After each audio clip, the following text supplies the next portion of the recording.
Hola, hola, ¿qué tal? ¿Cómo les va? ¿Cómo anda la oyentada querida? ¿Cómo le va a la patria streamera de Eva TV? ¿Y cómo le va a los sublevados y sublevadas ardientes de cenizas quedan? Hoy tenemos un programón, uno de esos que verdaderamente me encantan porque es una historia popular, una historia de las bases, del pueblo que se levanta, que ejerce su derecho a la resistencia, que sabe decir que no.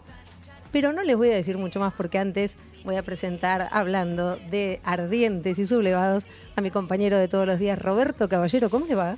Muy bien, más ardiente y sublevado a ser usted, Cintia, Muchas todavía, ¿no? gracias, me encanta que me lo diga. Me encanta la voz que tiene hoy, ¿eh? Hoy tenemos una voz a prueba de todo. Le estamos haciendo frente a una laringitis, pero vamos a seguir adelante con, obviamente, tratamiento médico, como estoy haciendo, con autorización para hacer este programa. Porque si desde las periferias de Rosario un pueblo se levantó, le puso el pecho a los tanques, ya les vamos a contar cómo se enfrentó a helicópteros, cómo se levantó contra la tiranía. ¿Cómo no iba a venir, Caballero, a hacer el programa? Por supuesto, si ellos pudieron, nosotros también. Esto era otra cosa, mucho menor en comparación de aquella proeza. Aunque tiene lo suyo. Cuando la médica fuimos y le dijimos, no, porque tenemos que hacer un programa, grabar un programa. La médica, ¿hace un programa? Sí, ¿de qué? Y bueno, es un poco somos periodistas, abordamos algunos episodios de la historia. ¡Ay, qué lindo! ¿Y por dónde es el streaming? Eva TV. Y ahí se produjo un silencio. Hasta que dijo, me encanta. Le encantó, le encantó. Así que muchísimas gracias por ir acompañándonos.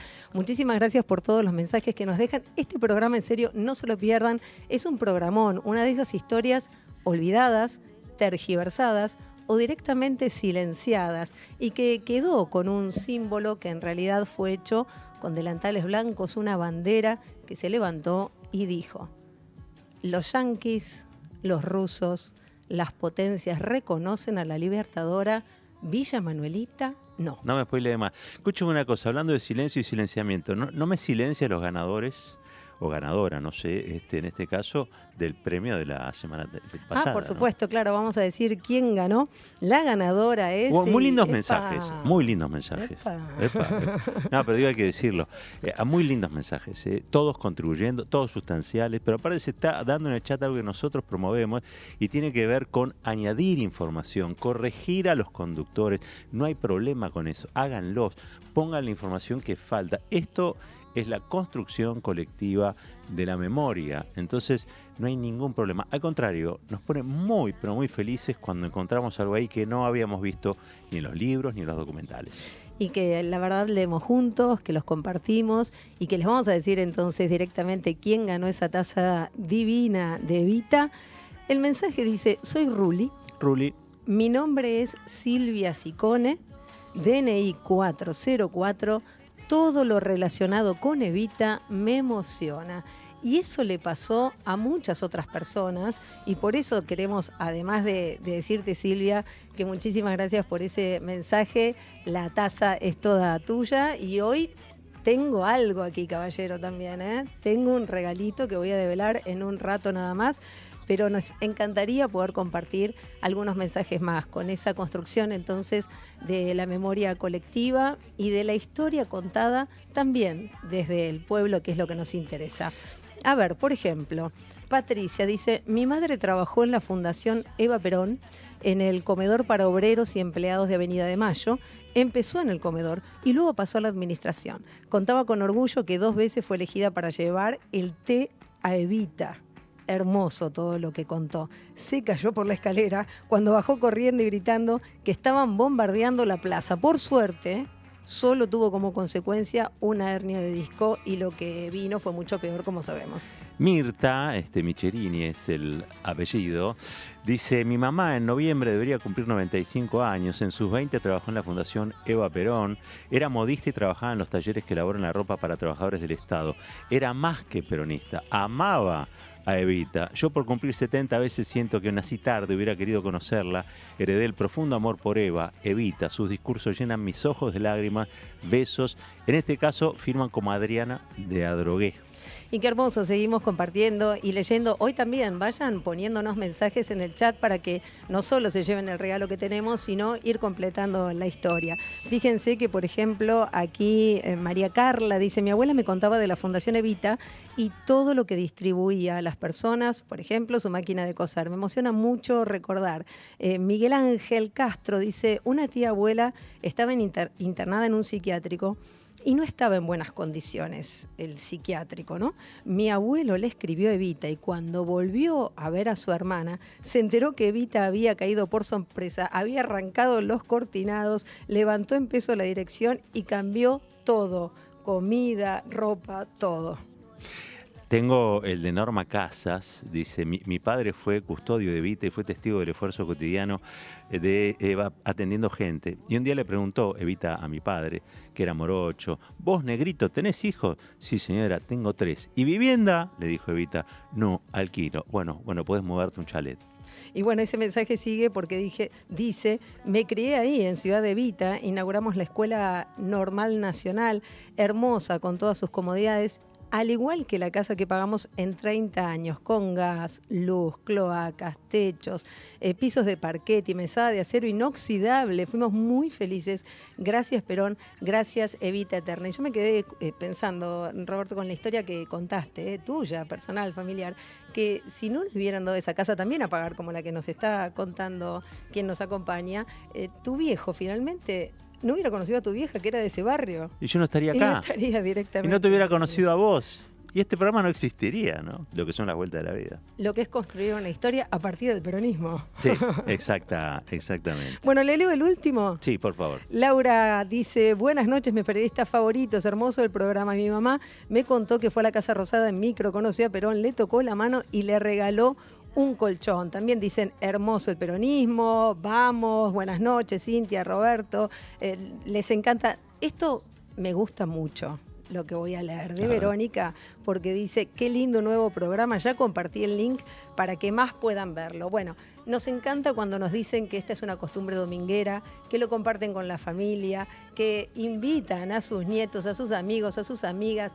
Esa idea de reunirse para ver el programa es algo que queremos promover y que seguramente vamos a ir a las básicas, a las escuelas, a donde nos inviten, porque se viene Cenizas Quedas territorial. Y necesitamos también que hagamos un boca a boca entre todos, entre todas, avisarle a un vecino, a una amiga de toda la vida, que se vayan sumando. Si cada uno de los que va siguiendo Cenizas Quedan logra que alguien más se sume, vamos a ir duplicando esta hermosa comunidad. Lo nuestro, o el desafío que nos hemos planteado, es crear una impresionante comunidad a fin de año que siga cada uno de estos temas, que recupere la memoria y que sea, por ejemplo, esto un instrumento para el diálogo entre generaciones. Porque muchos dicen, no, bueno, pero a los pibes no les interesa la política tanto y en cuanto los mayores, los adultos, no se la planteen. Y para eso a veces hay que recordar, hacer memoria. Y bueno, estamos en esa tarea, tratando de hacer memoria colectivamente. Así es, y vamos a viajar otra vez a la década del 50, ¿Cómo caballero? estamos con la década del 50, no? A lo que viene después de toda esta obra monumental que les contamos en la Fundación Eva Perón, por ejemplo, y nos vamos a ir particularmente a un lugar en la periferia de Rosario. Pero primero el contexto. Sí. ¿Qué pasaba en 1955?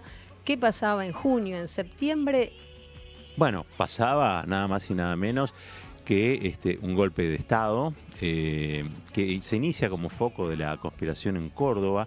Allí estaba el general Lonardi, ¿sí? Y que tiene epicentro allí, pero bueno, se fue desplegando a lo largo y ancho del país.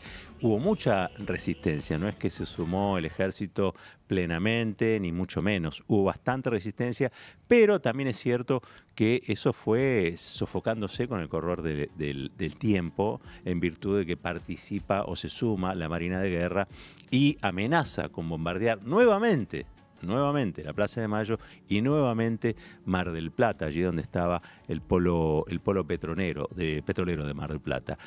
Perón es derrocado, decíamos, el 16 a través del mayor Renner, que era su asistente. Le hacen saber que tenía que dimitir e irse del país. Eso es lo que le comunican los golpistas al presidente constitucional.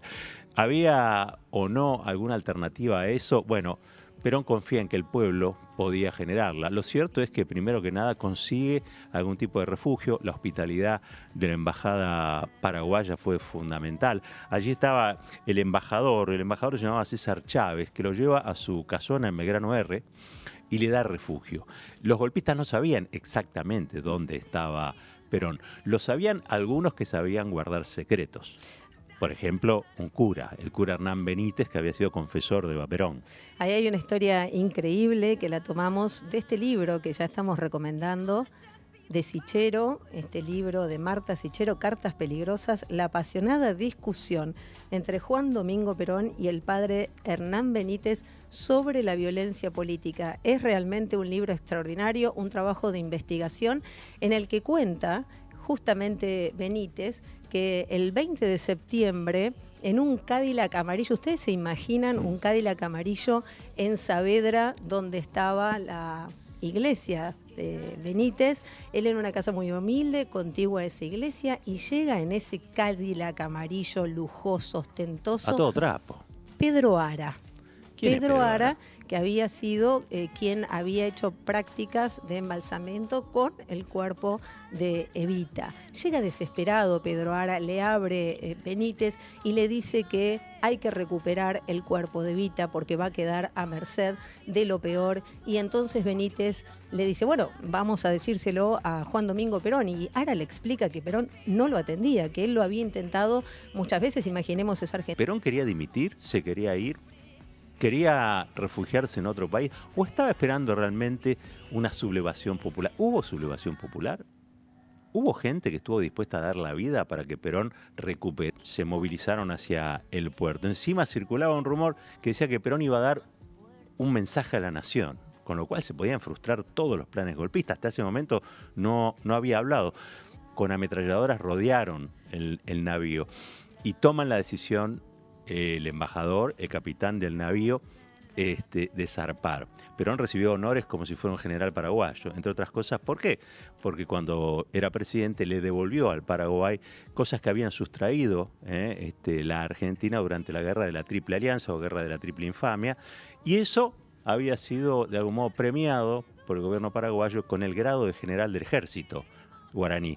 Por lo tanto, él tenía trato en la nave o sobre la nave como si fuera un general paraguayo. Zarpa la nave a 10 kilómetros, ¿sí? A 10 kilómetros del puerto, queda allí anclada a la espera de novedades. Sí, una vez más nos tenemos que imaginar una Argentina en la que no había internet. Obviamente los teléfonos eran escasos como para hacer correr la bolilla. Había muchísimos rumores y vamos a viajar a Villa Manuelita, vamos a viajar a la periferia de Rosario, donde empieza a correr el rumor que efectivamente Perón está en la Cañonera, que la Cañonera va a ir por el río Paraná y ellos quieren ir a buscarlo, quieren dar la vida por Perón, quieren pedirle que baje, que se quede, que luche. Que se ponga a la cabeza de lo que es una resistencia que ya estaban diseñando y estaban preparando ¿para qué?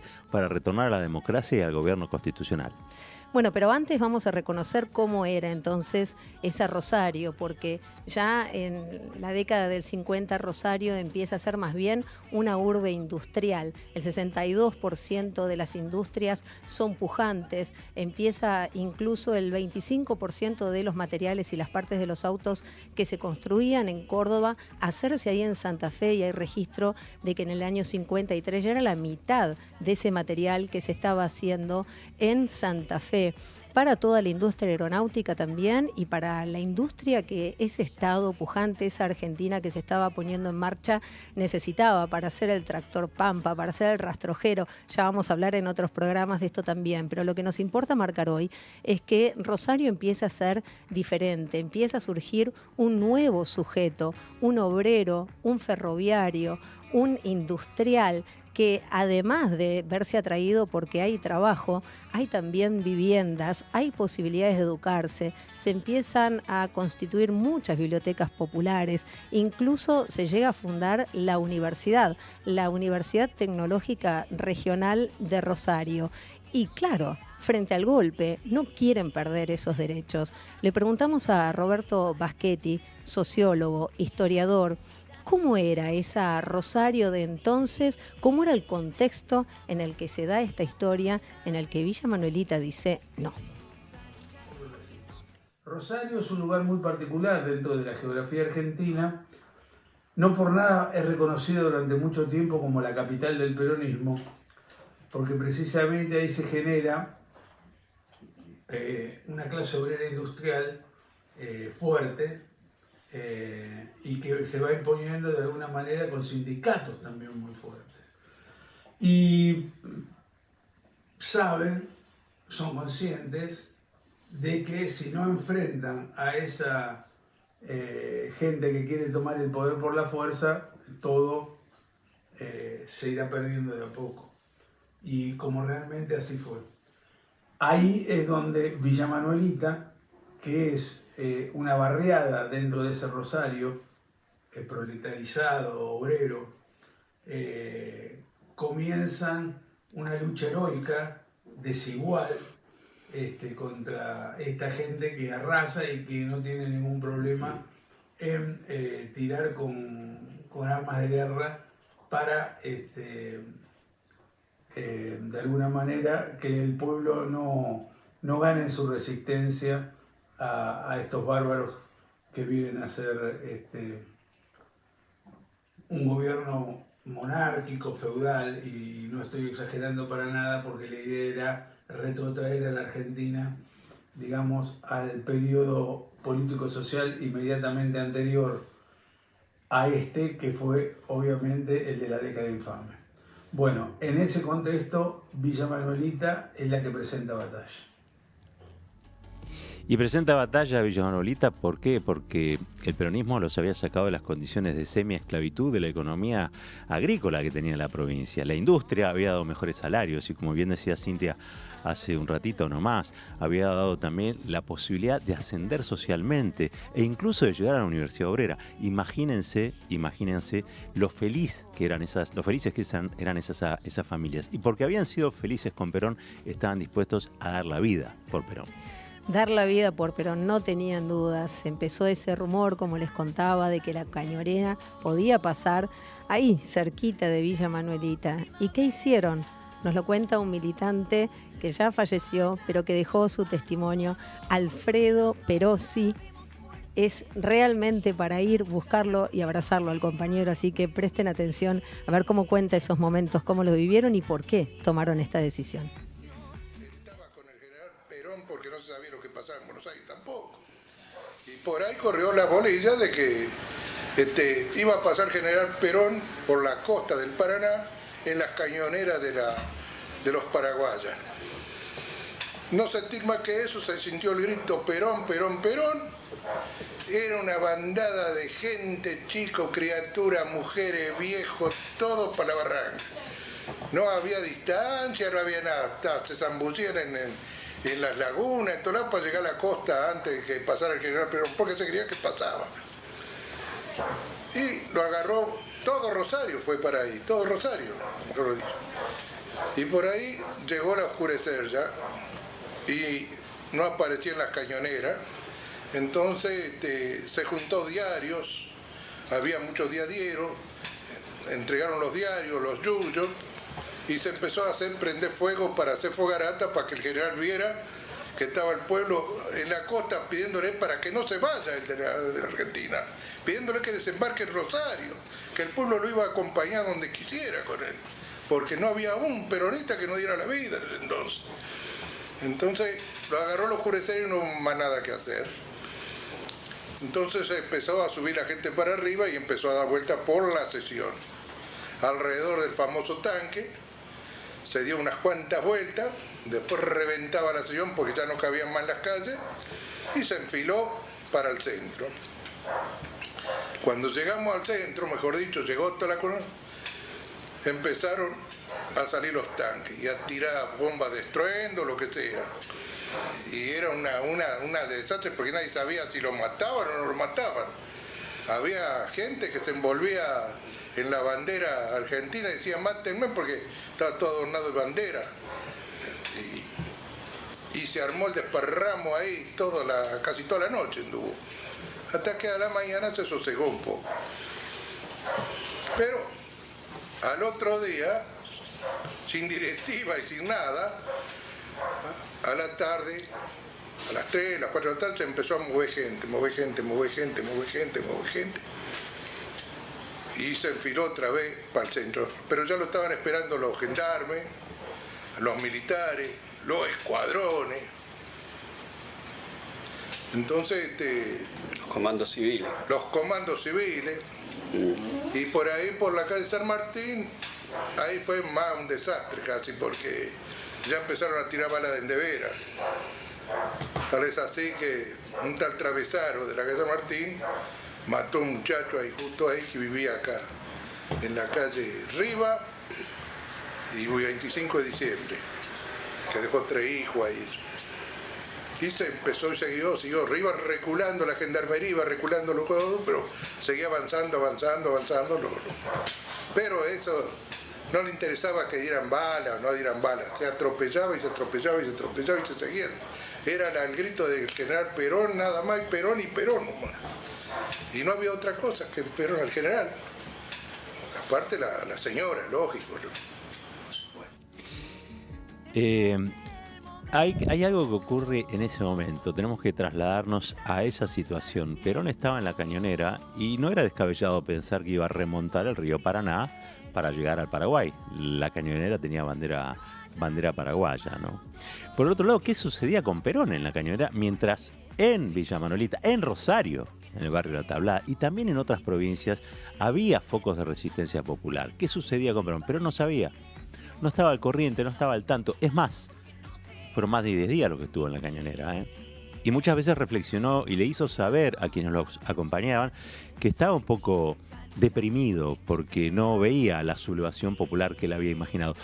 Esa sensación le duraba poco. Al rato se mostraba eufórico porque estaba convencido de que el pueblo iba a repetir el 17 de octubre del 45, una década después. Los protagonistas estaban dispuestos también, ¿no?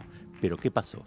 Yo te diría que Perón lo que quería era que Villa Manuelita fuera todo el país, que efectivamente se levantaran como se levantaron en ese lugar periférico, perdido, esa pueblada que incluso no era reconocida por quienes vivían en el centro de Rosario. Hay testimonios de sociólogos, por ejemplo, que han dicho: no sabíamos ni que existían.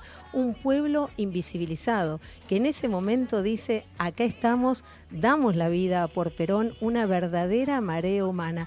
Vamos a escuchar el testimonio ahora de Adelina Cardoso. Ella tenía 11 años nada más y nos cuenta toda esta historia gracias al video que grabó Toto Monserrat, presidente de la Fundación Villa Manuelita, para Cenizas Quedan. La gente del barrio se congregó en Ayola y el río, en el puerto, y cada vez que pasaba un barco la gente gritaba Perón, porque creíamos que iba Perón en una cañonera y bueno, no fue así. Después nos enteramos que no era así. Nosotros estuvimos allí todo el día. Yo tenía en el 55 11 años y mi hermano era más chiquito. Mi mamá estuvo con nosotros todo el día prácticamente. Volvimos a la nochecita. Cuando volvimos, al rato, se sintió, era como un estruendo, como una masa humana, una cosa tremenda, una cantidad de gente que venía, era la gente que estaba en el puerto más la gente que venía del frigorífico Sui, de Saladillo, se juntaron, tomaron calle Grandoli y desde ahí pasaron a calle Gaboto y tomaron por Necochea y pasaron por la puerta de mi casa. Yo me fui en la marcha y me tuvieron que, no sé quién de mi familia me fue a buscar porque me fui como 2 cuadras con toda esa gente maravillosa, ¿no? Esa gente que solamente gritaba Perón, Perón, Perón. Y te digo, estaba este muchacho, el loco de la corneta, que hay escrito sobre, hay un artículo, como me decía, yo lo he visto, un artículo sobre que Perón lo recibió en el exilio. Venía el correntino, el Chaira Esteves, el correntino Esteves que trabajaba en el frigorífico, venía un hombre que lanzaba llamas con es mucha costumbre, así es costumbre en nuestro en nuestro país de hacerlo. Se ponen, creo, queroseno en la boca y soplan y se hacen llamaradas. Bueno, toda esa cantidad de gente tremenda avanzó sobre la calle Ayola, calle que la Revolución Libertadora le puso Uruguay, pero la tablada jamás lo aceptó. Se sigue llamando Ayola hasta el día de hoy. Y tomó por Avenida San Martín, donde estaba la gendarmería. Allí, donde estaba la gendarmería, habían traído un batallón de Corrientes, porque el 11 de Infantería no estaba leal a Perón. Y allí iba entre la marcha, entre toda esa multitud, iba una compañera que se llamaba Maruca Flores, la madre de mi amiga Lucía, una señora robusta, grandota. Ella, cuando llegan ahí y los soldados le apuntan, ella se abre su camisa y le dice, no se abre su camisa entera, se abre un botón de su camisa y le dice, tiren. Yo por ahí... Es interesante cómo ella puntualiza en eso, porque dice, nosotros éramos recatadas, ¿no? Usábamos enagua y corpiño, no íbamos a estar mostrando. Ah, perdón, lo dice después. Bueno, pero igual cuando comenta el hombre que lanza lenguas de fuego, ¿no? ¿No se imaginaron a Leonardo Fabio, una escena de una película de Leonardo Fabio, o del neorrealismo italiano, o del realismo peronista de Villa Manuelita? Bueno, de hecho, Fabio recupera, ¿no?, en Sinfonía de un Sentimiento, esta historia de Villa Manuelita, contada mucho más corta. Tenemos el honor de hacer el primer programa y ya van a ver lo que tenemos hoy. Un poquito muestro. No, yo te digo de verdad que no lo quiero dar. Mostralo. No lo quiero dar. Pero mostralo. No lo quiero dar, te juro. ¿Lo muestro directo? A ver, sería para votar. No, para votar en vivo, dale. Todavía no, mira. Ya dije al principio que hubo una bandera, que no les quiero mostrar. Qué lindo para tomar lágrimas de gorila. No me sale la risa por la situación de... Bueno, seguimos para tomar... no lágrimas, al contrario, para tomar fuerza de resistencia, muy le bien, diría muy caballero. Bien. Menos mal que me corrigen. Sí, y sobre Menos todo mal. para este tiempo necesitamos saber de qué estamos hechos, lo hemos dicho, de qué maderas, de qué coraje. Y es el de Villa Manuelita, porque antes decía Perosi, sin directiva. Fueron personas que se decidieron a salir inorgánicamente, sí, con su trayectoria, con su historia, sindicalizados muchos de ellos, pero con la certeza de que había que pedirle a Perón que se bajara de esa cañonera y que le hiciera frente a los golpistas. Y además lo hacían con nada, con ese coraje, por supuesto, pero me refiero a que no tenían el armamento, los tanques, los helicópteros. Escuchemos, Alfredo Perosi, cómo nos cuenta todo lo que hicieron con tal de que Perón volviera. Y después fue el famoso cartel del tanque, donde Villa Manuelita no reconoció nunca a los gobiernos militares, al gobierno militar. Siempre el cartel ese venían, lo retiraban los militares, lo volvíamos a poner al otro día y seguía estando hasta que abandonaron y lo dejaron. En el cual hay un pasaje ahí que lleva el nombre de Resistencia en homenaje al cartel ese y a la resistencia de Villa Manuelita. Sí, el tanque fue lo más simbólico que tuvo la resistencia, porque ahí se hacían las reuniones en las cuales venían los escuadrones, que había que tirar de bolita a los caballos, para que porque sableaban, que daba calambre, no se iban de grupo, te acuerdas, meta sabio. Sí, de alguna manera todo esto tiene una historia extraordinaria, donde por ende Emiliano Pérez fue el organizador y la cabeza de la resistencia dentro de la Seccional 16. De ahí el prestigio de la Seccional 16. Porque fíjense en ustedes que a través del tiempo ha demostrado que esa militancia sirvió y para mucho, porque fue la seccional que más voto peronista en porcentaje tuvo en la historia, inclusive más que Villa Gobernador Galvez, que por ahí la dan como capital del peronismo. Y la capital del peronismo ha sido la seccional 16. Y todo eso se debe al hecho de la gran militancia que hubo desde aquellos momentos de resistencia hasta ahora, ¿no es cierto? Cuando estaba en su las cañoneras que ya parecía que... Cuando los primeros movimientos de la revolución, de la resistencia, cuando había caído el general, entonces los helicópteros pasaban días, todos los días, casi de noche también de día. En la Villa Manuelita se le formó un cañón, un futuro cañón, con una columna agujereada de luz. Se la puso más o menos con unos grados, y cuando pasaban los helicópteros se le prendía fuego abajo, atrás, y salía humo y se tiraba bomba de estruendo. Los helicópteros creerían que le tiraban cañonazos, ¿vio? Y entonces empezaban a dar vuelta y bomba y todo. Pero eran las columnas, porque todavía no se reconocía el gobierno, no se reconoció tampoco el gobierno militar hasta la fecha. El general Perón todavía, ahí la señora.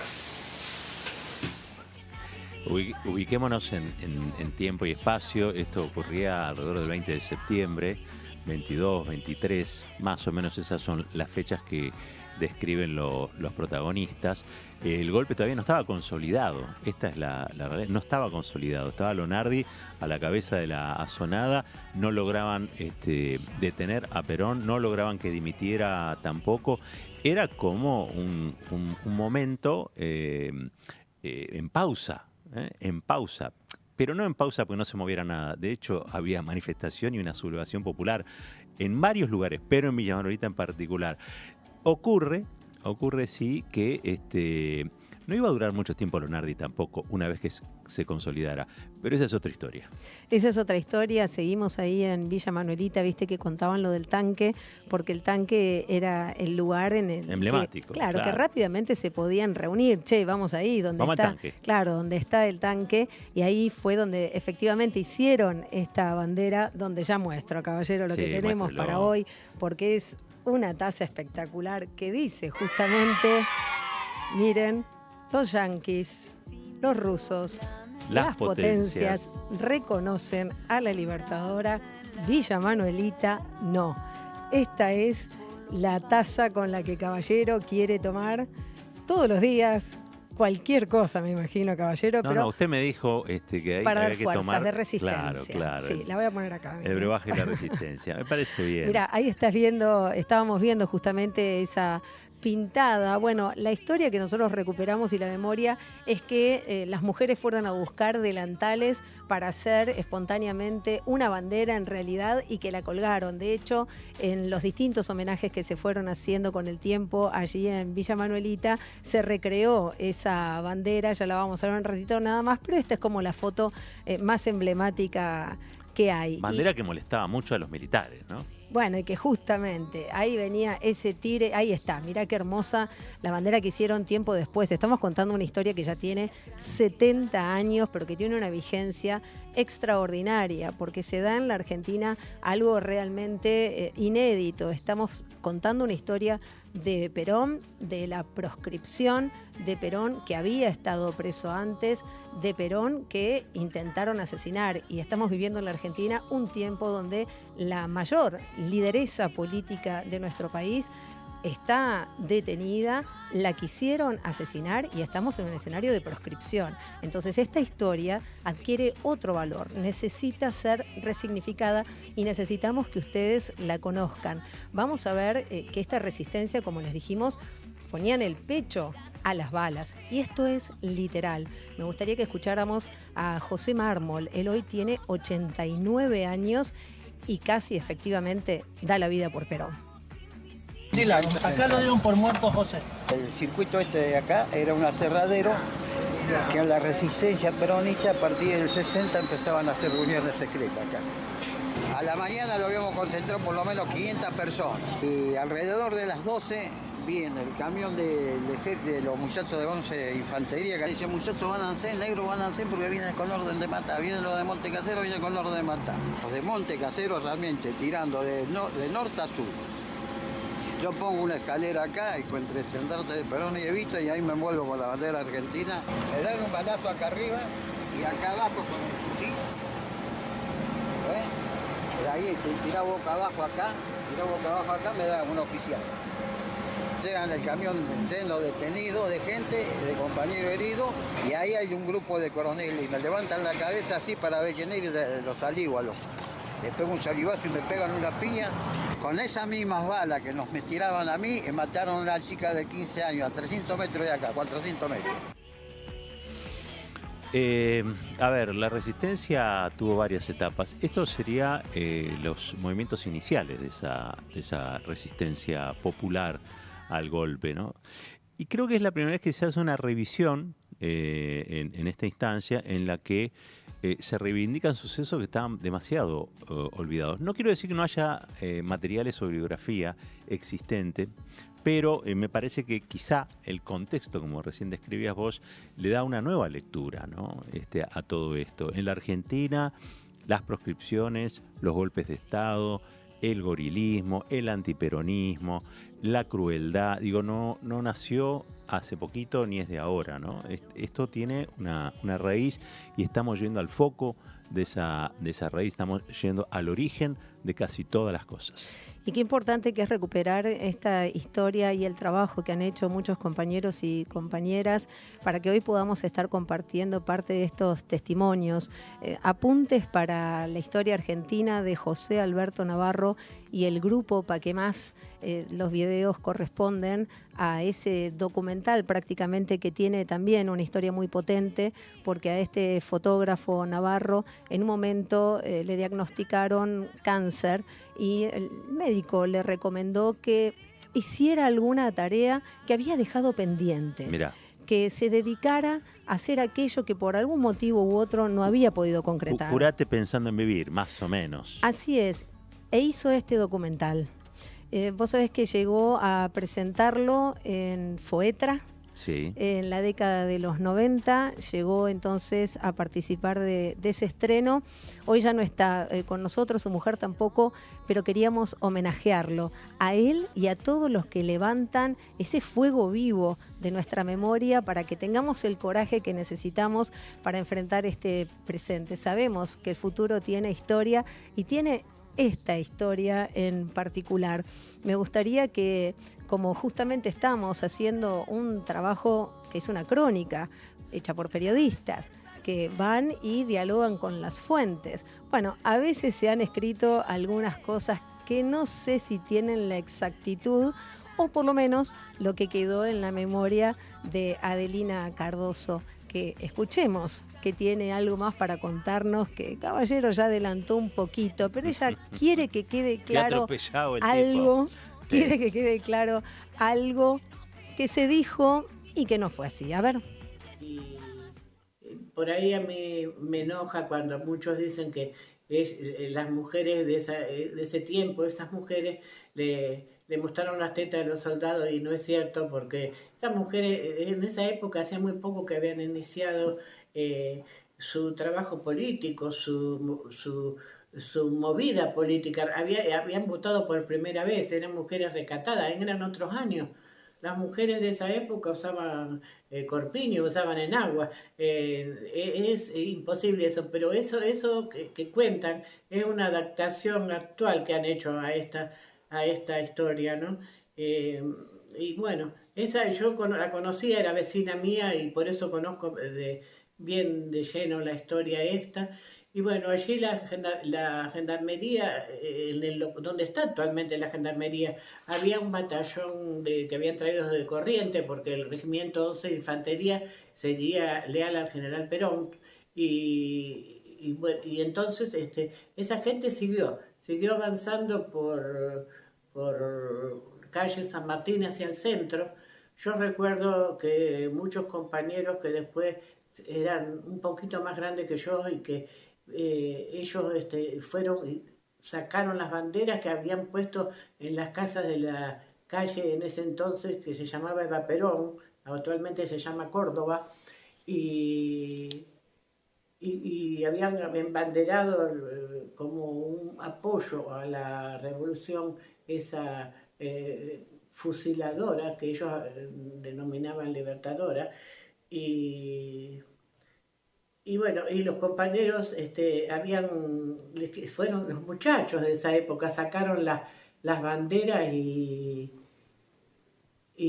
las trajeron así a los barrios y a toda esta parte. Ahí comienza la resistencia. Ese movimiento duró bastante tiempo. Yo recuerdo que mi papá era ferroviario, del Puerto Rosario, era dirigente gremial, y allí fueron a sacar un busto de Evita y los obreros del taller salieron con fierro, con lo que tenían en mano, y le dieron una buena paliza a los comandos civiles que querían arrancar un busto que había de Evita con una cadena y un auto.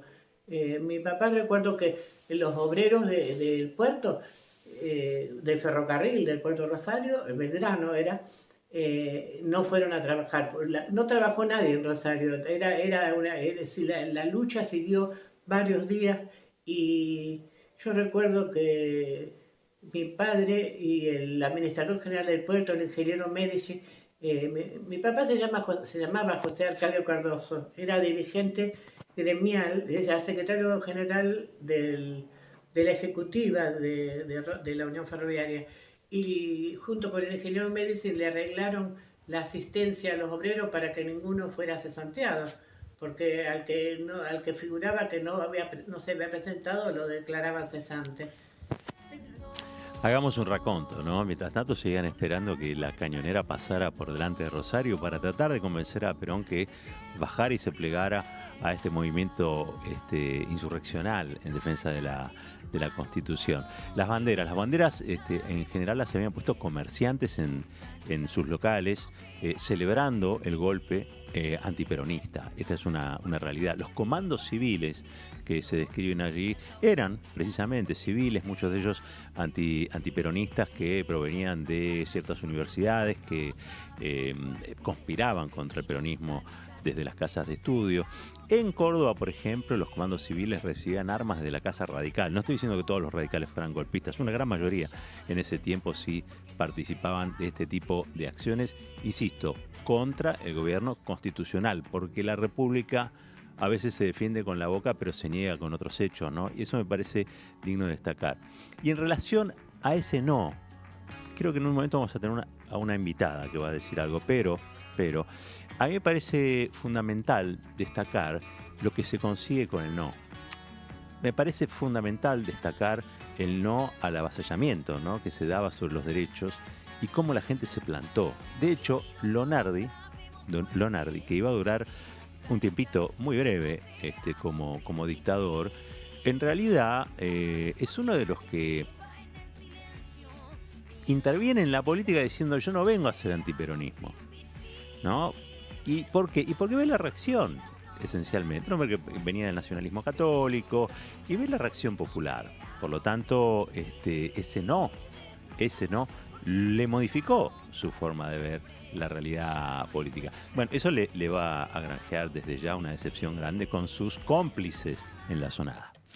Ni vencedores ni vencidos, dijo Lonardi, dio un golpe de Estado y juró sobre la Constitución que estaba incumpliendo. La persecución y todo lo que pasó en la Argentina fue atroz, cerrado el Congreso, sin poder judicial, asesinatos a mansalva, como estuvimos viendo, y como necesitamos recuperar la memoria. Ahora fíjense qué injusto que es que no tenemos los nombres de los responsables ni tenemos los nombres exactos de las personas que dieron la vida por Perón, entonces, porque se los trató como basura. Se nos trata y se nos sigue tratando cuando la memoria no logra saber entonces quiénes son los responsables, y por eso la importancia también de este programa. Y lo dicen ellos, Alfredo y Rubén Perosi, hermanos ellos, dieron su testimonio para el documental que les contamos de Navarro y del grupo Pa' Qué Más, y nos cuentan entonces por qué es tan importante que hoy nosotras estemos aquí contando esta historia. Si se quiere, perdimos sueños, perdimos hijos, perdimos horas, pero la mujer los acompañó en todo momento. En ese sentido los acompañó en todo momento. Nunca tuvimos un desaire por abandonar el hogar. Al contrario, en cualquier evento que había o que se producía en la sesional, por ahí, las mujeres participaban todas. Ninguna dejaba de participar. Era un conjunto, era una familia el peronismo. Y había una solidaridad. Donde había algún compañero con problema, todos recurrían a ayudar. todo lo contrario de lo que ha pasado después, ¿no es cierto?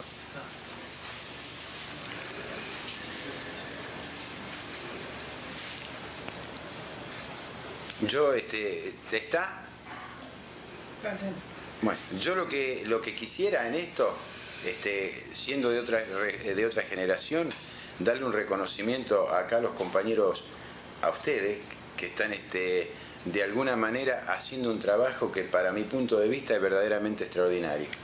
Porque este trabajo que ustedes están haciendo se va a cristalizar dentro de muchos años, pero se va a cristalizar. Porque la juventud debe saber lo que pasó y de la forma que vivían y eran los hombres de antaño, ¿no es cierto?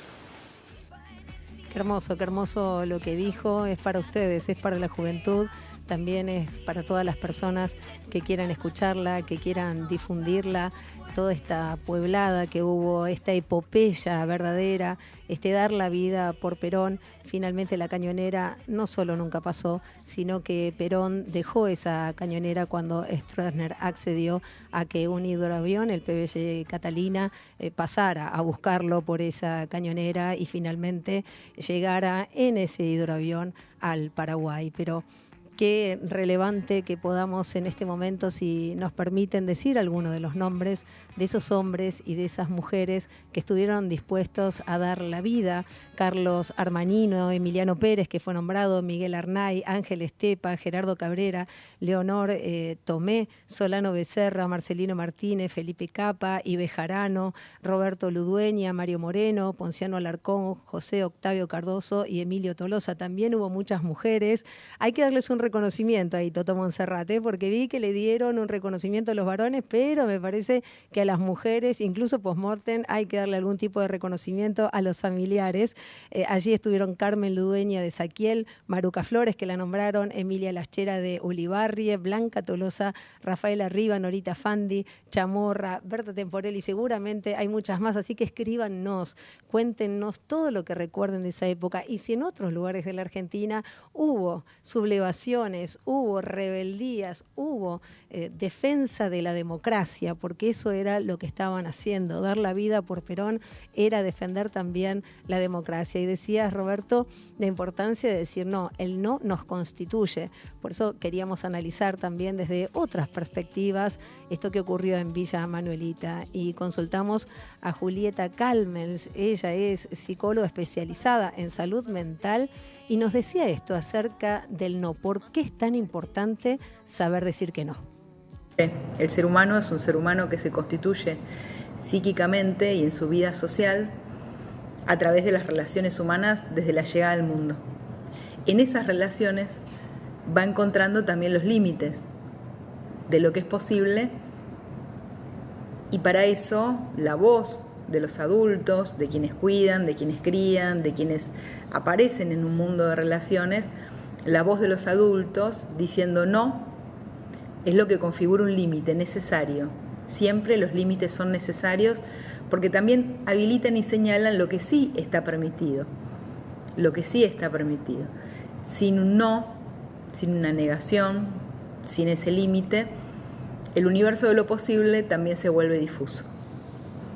Por eso el no es parte de los aprendizajes singulares de la vida, de una sociedad que organiza lo que no es posible y lo que sí es posible.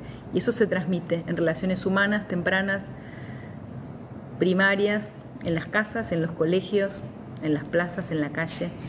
Por eso siempre es importante, ante la situación de un niño o una niña que transgrede límites de lo posible, poder decirle no y sostener ese no.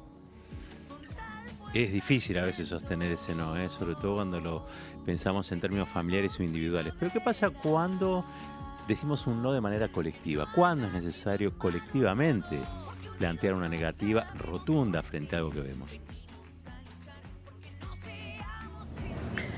La posibilidad de decir no, de afirmar un no, es la contracara de lo que se habilita como posible. Es la contracara de la afirmación. Decir no a alguien es porque sí es posible todo otro conjunto de cosas. Y a veces incluso por lo que uno quiere defender, por lo que sí vale la pena, por lo que sí sigue siendo prioritario, por lo que sí necesitamos, por lo que sí estamos dispuestos a defender, es que decimos que no. El sí y el no son contracaras, pero muchas veces para poder inscribir lo posible hace falta poner un límite, y ese límite es decir no. Decir no a la violencia, decir no a los atropellos, decir no a la voluntad a veces de transformarnos en objeto del goce de otro, del sometimiento de otro, decir no a la voluntad de excluirnos en términos singulares, en términos colectivos. Decir no es la posibilidad muchas veces de afirmarnos en una posición y con una voz. Nosotros tenemos una experiencia reciente de un no que fue efectivo, fue eficaz. El día del fallo proscriptivo de la Corte Suprema de Justicia contra Cristina Fernández de Kirchner, ustedes recuerdan, ¿no? Que la querían hacer ir a Comodoro Pi. Hubo allí una movida muy importante de dirigentes, pero que obviamente dirigentes que escucharon el clamor popular, que se resumió en una frase que era: vamos con ellas y volvemos con ellas, porque la idea era que no se la humillara en una alcaidía, sabiendo que es una prisión de carácter político la que se descarga sobre su figura, y por lo tanto esa determinación, ese no determinado a la humillación, bueno, permitió que saliera expedito o expeditivamente la prisión domiciliaria, la posibilidad de la prisión domiciliaria, cuando podría haber ido, por ejemplo, a una prisión federal. Ese no generó una circunstancia que muchos pensaban no se iba a producir. Por supuesto, rápidamente eso desactivó la marcha que iba a estar Comodoro Pi, pero después vimos que el no se transformó en un inmenso sí, que fue ese sí en la Plaza Cristina, una plaza llenada por WhatsApp. ¿Por qué? Porque Cristina habló, y creo que debe ser uno de los pocos casos en que una voz en el aire, digamos, reunió a 500.000 de personas, quizá más. Fue realmente impresionante el no y el sí colectivamente. No a la violencia, no a las injusticias, no a las vulneraciones de los derechos humanos, sí a la democracia. De eso se trata. De eso se trata también este programa, y les decía que pensamos tener una mirada interdisciplinaria. Si esta historia de Villa Manuelita, cuando dijo no, es tan relevante, ¿por qué no se conoce? ¿Por qué se conoce tan poco? ¿O por qué incluso fue ocultada? Eso le preguntamos a Roberto Baschetti desde la perspectiva de la sociología, desde la perspectiva incluso de un historiador como él. ¿Qué pasó? Yo pienso que no se conozca lo que sucedió en esa resistencia en Rosario y en Villa Manuelita en particular es una consecuencia directa de quien escribe la historia. Es esa historia liberal, conservadora, que por ejemplo, si vamos más atrás al siglo XIX, desconoce o de alguna manera desprecia la lucha de los caudillos federales contra el poder unitario de Buenos Aires.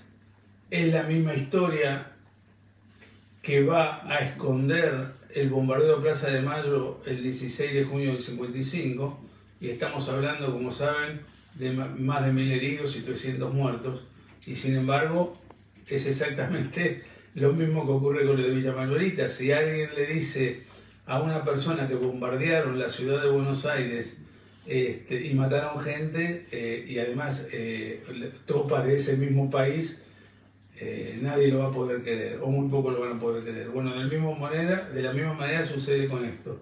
Se preocuparon de que esa historia no se supiera, y una manera precisamente era, como comenté antes, con el decreto ley 4161, que prohibía de todos los modos hablar de Perón, del peronismo, de la historia peronista, cantar la marcha peronista, etcétera, etcétera. Entonces fueron generando un vacío histórico que les permitió ocultar la verdadera historia. Clarísimo, caballero. Seguimos a contrapelo. Cómo me gusta Baschetti. Y Nora Patri. Forman parte del Consejo Asesor. Vamos recomendando los libros, entonces le dijimos el de Marta Sichero, que está buenísimo realmente, siempre ponemos a disposición para que los puedan tener. Historias secretas del peronismo, otro libro, Los capítulos olvidados del movimiento, de Alejandro Tarruela. Le dedica un capítulo medio cortito a Villa Manuelita, pero ahí está. Este me parece fundamental, no lo tengo más que en fotocopias. Villa Manuelita, la memoria y la esperanza, de Pablo José Hernández. Muy buen material, muy buen libro, que lo pueden tener allí en la página de la Fundación Villa Manuelita. Y además, caballero, llegando a este final, recordándole a la audiencia que escriba. Sí. Que escriba para llevarse ¿qué? La taza. ¿Qué taza? Yo no sé si quedó claro, que eso que era una bandera después se transformó en una pintada, ¿no?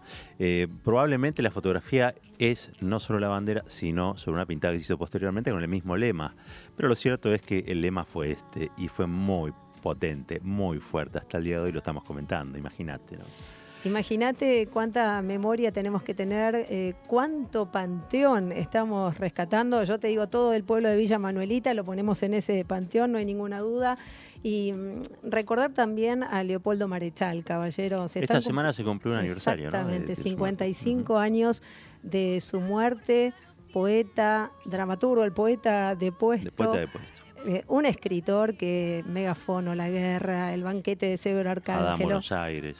Cualquier libro recomendamos. Empiecen, si no lo hicieron, a leer a Leopoldo Marechal, y me parece que da en la tecla. Bueno, un hombre que además tuvo todo su arrojo también para la resistencia, que incluso lo mencionan como coautor de aquella proclama de Valle que leímos, recordarán, y que nos gustaría recuperar una frase, aunque sea. Una frase de un libro que es, en alguna medida, el rescate de la resistencia, de la memoria de la resistencia, que es Megafono La Guerra.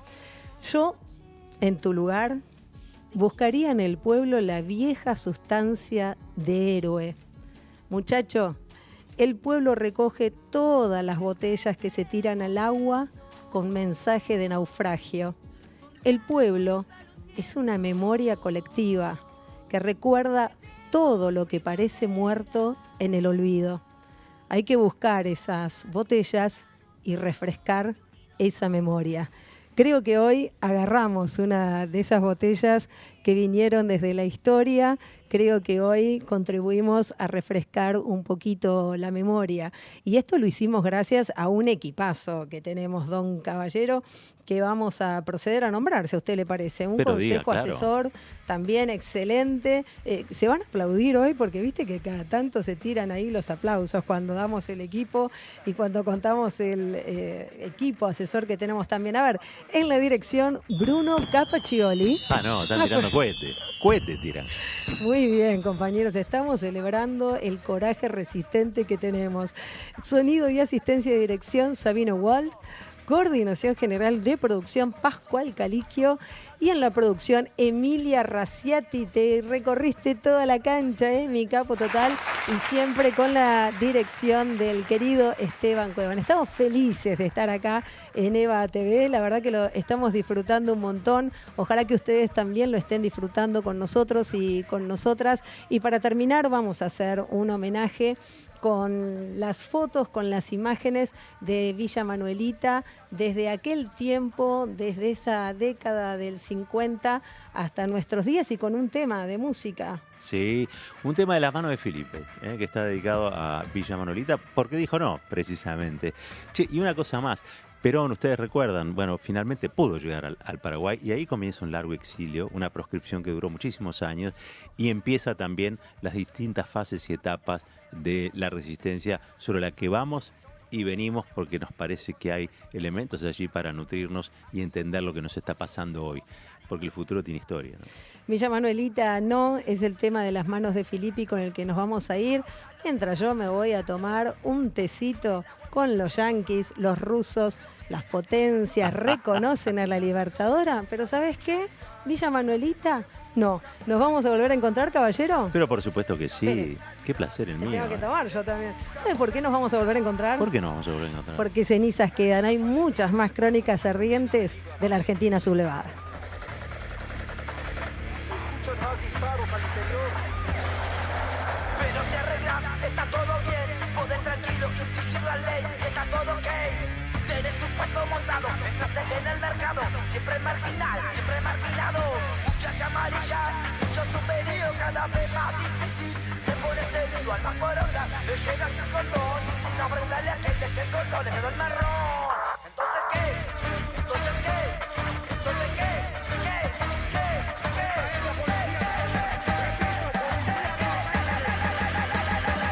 Nada lo es la marginalidad, a la que no se empujan, empujan y empujan. Nada lo es la marginalidad, a la que no se empujan, empujan y empujan.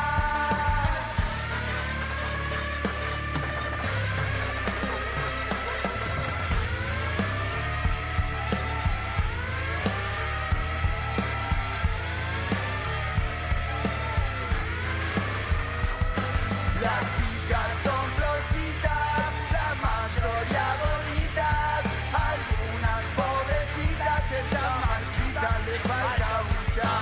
Las chicas son florcitas, la mayoría bonitas, algunas pobrecitas, están marchitas, le falta agüita.